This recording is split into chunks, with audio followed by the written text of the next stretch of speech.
Hi good morning. അപ്പോൾ നമ്മുടെ ഇന്നത്തെ റെസിപ്പി എന്താണെന്ന് മനസ്സിലായോ? ഈ കളർ കാണുമ്പോൾ പെട്ടെന്ന് മനസ്സിലായിട്ടുണ്ടാവില്ലായിരിക്കും, കുറച്ച് പേർക്കൊക്കെ മനസ്സിലായിട്ടുണ്ടാവും.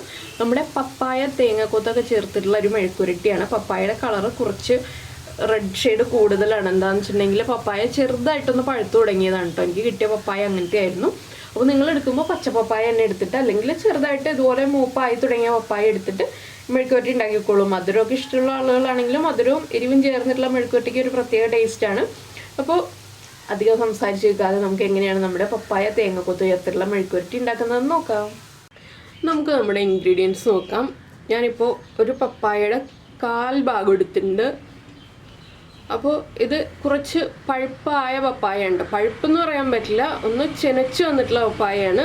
ഈ ഒരു പപ്പായയിൽ ചെയ്യുകയാണെങ്കിലും മെഴുക്കുവരട്ടിക്ക് ടേസ്റ്റ് ഉണ്ടാവും. ഇതില്ലാതെ പച്ച പപ്പായയിൽ ചെയ്യുകയാണെങ്കിലും ഈ ഒരു മെഴുക്കുവരട്ടിക്ക് സെയിം ടേസ്റ്റ് തന്നെ ആയിരിക്കും. അപ്പോൾ ചെറിയൊരു മധുരവും കൂടി ഉണ്ടാവും ഈ ഒരു ചെനച്ച പപ്പായയിൽ ചെയ്യുകയാണെങ്കിൽ. അതിലേക്കായിട്ട് നമ്മൾ എടുത്തിരിക്കുന്നത് കുറച്ച് തേങ്ങ കൊത്ത്. തേങ്ങ എന്താ ഈ വലിപ്പത്തിലുള്ള പീസുകളായിട്ടാണ് കൊത്തി എടുത്തിരിക്കുന്നത്. പിന്നെ ഒരു പിടി ഉള്ളി എടുത്തിട്ടുണ്ട്, ഒരു സവോള എടുത്തിട്ടുണ്ട്. ഇത് രണ്ടും വേണം. ഉള്ളി മാത്രമായിട്ട് ചെയ്യുകയാണെങ്കിൽ കൂടുതൽ ടേസ്റ്റ് ഉണ്ടാവും. അപ്പോൾ കുറേ ഉള്ളി എടുക്കാൻ പറ്റാത്തതുകൊണ്ട് നമ്മൾ കുറച്ച് ഉള്ളിയും കുറച്ച് സവോളയും എടുക്കുന്നുണ്ട്. 2 പച്ചമുളക് എടുക്കുന്നുണ്ട്. അപ്പോൾ ഇത് ആവിയിൽ വേവിച്ചെടുക്കാം. ഇല്ലയെന്നുണ്ടെങ്കിൽ ഞാനിപ്പോൾ ചെയ്യുന്ന പോലെ കുറച്ച് വെള്ളത്തിൽ വേവിച്ച് പകുതി വേവാകുമ്പോൾ ബാക്കിയുള്ള കാര്യങ്ങൾ ചേർത്ത് വഴറ്റിയെടുക്കാം. അപ്പോൾ ഞാനിത് ഉപ്പും എരിവൊക്കെ നന്നായിട്ട് പിടിക്കാൻ പാകത്തിന് കുറച്ച് വെള്ളത്തിലാണ് വേവിക്കുന്നത്. ഒരുപാട് വെള്ളം ഒഴിച്ചിട്ടല്ല, കുറച്ച് വെള്ളത്തിൽ. അപ്പോൾ നമുക്ക് ആദ്യം പപ്പായ കുക്ക് ചെയ്യാൻ വയ്ക്കാം. അപ്പോൾ നമ്മളൊരു പാൻ വെച്ചിട്ടുണ്ട്. ഇതിലേക്ക് നമ്മൾ കട്ട് ചെയ്ത് കഴുകി വൃത്തിയാക്കി വെച്ചിരിക്കുന്ന പപ്പായ ഇട്ട് കൊടുക്കാം. ഇനി ഒരു 1/4 ടീസ്പൂൺ മഞ്ഞൾപ്പൊടി ഇട്ട് കൊടുക്കാം. അതുപോലെ തന്നെ പപ്പായയ്ക്ക് ആവശ്യമായിട്ടുള്ള ഉപ്പ്, കുറച്ച് വെള്ളം, ഒരുപാട് വെള്ളം ചേർക്കരുത്, വളരെ കുറച്ച് അളവിൽ മാത്രം വെള്ളം ചേർക്കുക. 1/4 കപ്പ് വെള്ളം ചേർത്തിട്ടുണ്ട്. ഇപ്പോൾ ഇതിലേക്ക് 2 പച്ചമുളക് സ്പ്ലിറ്റ് ചെയ്ത് ചേർക്കുന്നുണ്ട്. നിങ്ങൾ ആവിയിലാണ് വേവിക്കുന്നതെങ്കിൽ ആദ്യം സവോളയൊക്കെ വഴറ്റി കഴിഞ്ഞിട്ട് ഇത് ചെയ്താൽ മതി. ഈ വെള്ളം ചേർക്കേണ്ട ആവശ്യമില്ല. വെള്ളം തളിച്ചു കൊടുത്തിട്ടുണ്ടെങ്കിലും കുക്കായി കിട്ടും. ഞാൻ പിന്നെ നന്നായിട്ട് കുക്കായി കിട്ടാൻ വേണ്ടിയിട്ടാണ് ഇതുപോലെ വെള്ളം ചേർത്ത് വേവിച്ചെടുക്കുന്നത്. ഇതൊന്ന് ഇളക്കി മിക്സ് ചെയ്തിട്ട് നമുക്കൊന്ന് അടച്ചു വെച്ച് ഈ വെള്ളം വറ്റി വരുന്നത് വരെ കുക്ക് ചെയ്തെടുക്കാം. പപ്പായ കട്ട് ചെയ്യുമ്പോൾ ഒരുപാട് വലിയ പീസുകളായിട്ട് കട്ട് ചെയ്യാതെ കുറച്ച് കനം കുറച്ച് കട്ട് ചെയ്യുകയാണെങ്കിൽ നമുക്ക് വേഗം കുക്കായി കിട്ടും. അപ്പോൾ ഇത്രയും വെള്ളം മതി കേട്ടോ. ഇനി നമുക്കിത് അടച്ചു വയ്ക്കാം.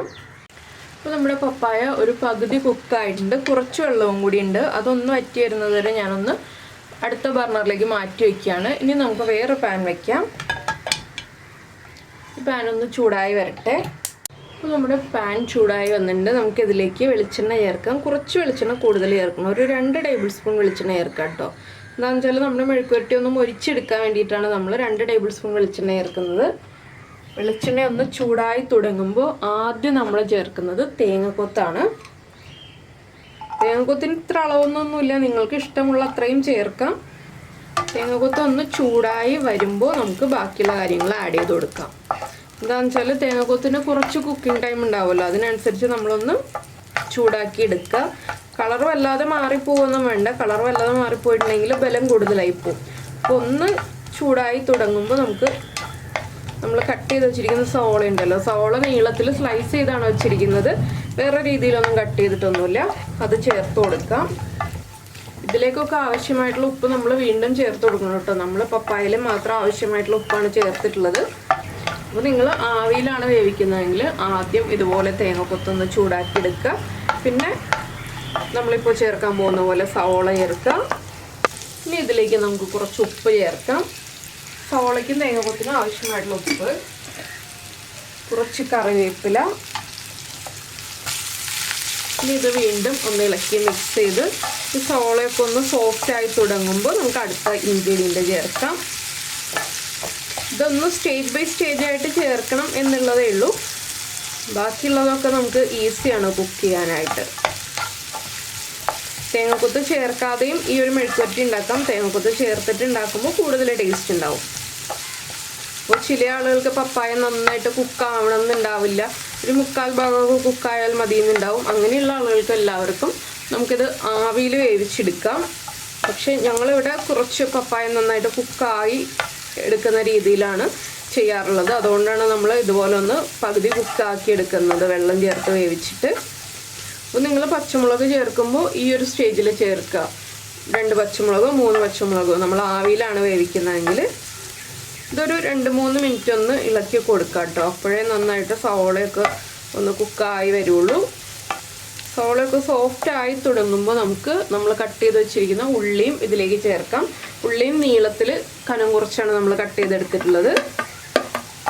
ഇതെല്ലാം ചേർത്ത് നന്നായിട്ടൊന്ന് വഴറ്റിയെടുക്കണം. കുറച്ച് സമയം എടുക്കും ഒന്ന് വഴണ്ട് വരാനായിട്ട്.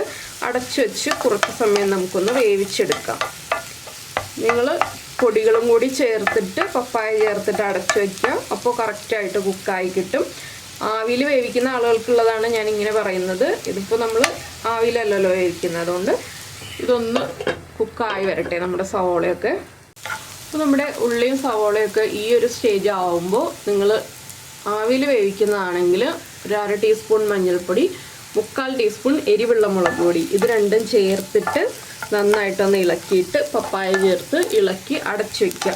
അങ്ങനെയാണ് ചെയ്യേണ്ടത്. നമ്മളിപ്പോൾ കുക്ക് ചെയ്ത പപ്പായ ആയതുകൊണ്ട് ഇതൊന്നുകൂടി ഒന്ന് വഴറ്റിയെടുക്കുന്നുണ്ട്. അല്ലെങ്കിൽ നമ്മുടെ സവോളയും ഉള്ളിയൊക്കെ പപ്പായയുടെ കൂടെ ചേർന്ന് വഴന്ന് വന്നോളും. മുഴുവൻ ഉള്ളി തന്നെ ചേർത്തിട്ട് ചെയ്യാൻ പറ്റുകയാണെങ്കിൽ വളരെ നന്നായിരിക്കും കേട്ടോ. നല്ല ടേസ്റ്റുള്ള മെഴുക്കുവരട്ടി കിട്ടും.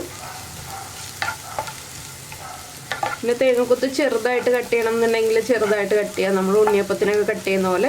ഇതാകുമ്പോൾ കുറച്ചുകൂടി വലുതായിട്ട് കട്ട് ചെയ്യുമ്പോൾ ഒന്ന് കടിക്കാൻ കിട്ടുമല്ലോ. ആ ഉണ്ണിയപ്പത്തിൽ കടിക്കാൻ കിട്ടുന്നതിനേക്കാൾ വലുതായിട്ട് കടിക്കാൻ കിട്ടുമല്ലോ. അതുകൊണ്ടാണ് ഞാനിങ്ങനെ നമ്മളിപ്പോൾ ബീഫ് ഫ്രൈയിലൊക്കെ ചേർക്കുന്ന പോലെ ഇങ്ങനെ കട്ട് ചെയ്തെടുത്തത്.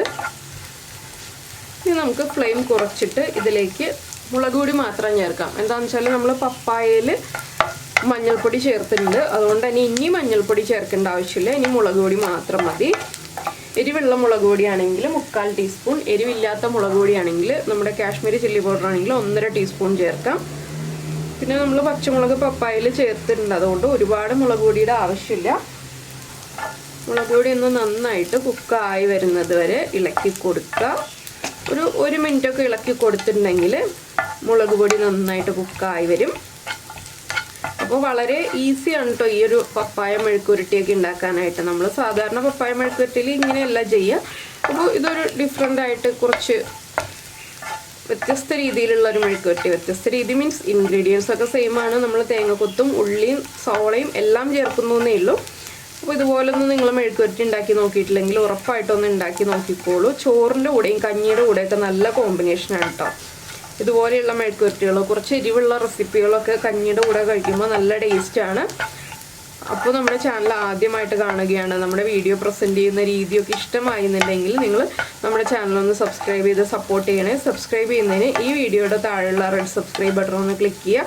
അതിൻ്റെ റൈറ്റ് സൈഡിലുള്ള ബെല്ലൈക്കണും ക്ലിക്ക് ചെയ്യുക. അപ്പോൾ ഓൾ എന്ന് പറഞ്ഞിട്ടൊരു ഓപ്ഷൻ കാണാം. ആ ഓളും കൂടി പ്രസ് ചെയ്തിട്ടുണ്ടെങ്കിൽ ഞാൻ എപ്പോഴും വീഡിയോ അപ്ലോഡ് ചെയ്യുമ്പോൾ നിങ്ങൾക്ക് നോട്ടിഫിക്കേഷൻ വരും കേട്ടോ.